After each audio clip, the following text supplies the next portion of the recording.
Brain aneurysms are balloon-like dilatation over blood vessels in the brain.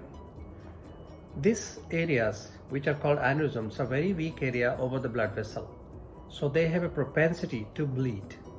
So once an aneurysm bleed, then the patient lands up into a serious brain hemorrhage, which is called a subarachnoid hemorrhage. Now, suppose we have 100 people who have suffered subarachnoid hemorrhage today, then out of them, 30 of them will not be able to reach a hospital. It is so devastating a bleed, aneurysmal subarachnoid hemorrhage.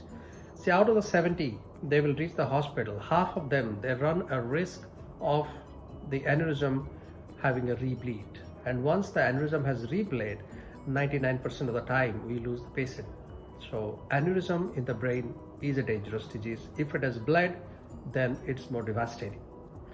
The aneurysm in the brain could be of varieties of shapes and sizes. It could be a small, large, giant, with a small neck and wide neck and a blister.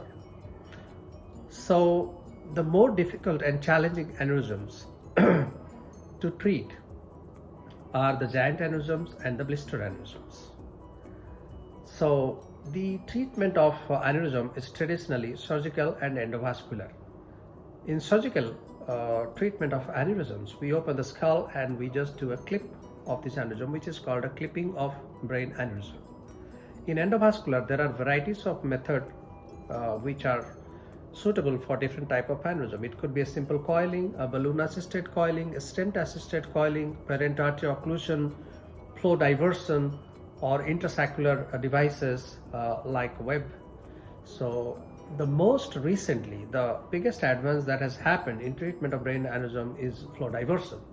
So flow diverters are a kind of stent with a closed mesh which can be put across the aneurysm in front of the neck, and that will occlude the aneurysm slowly, that will thrombose the aneurysm slowly and exclude this aneurysm from the circulation.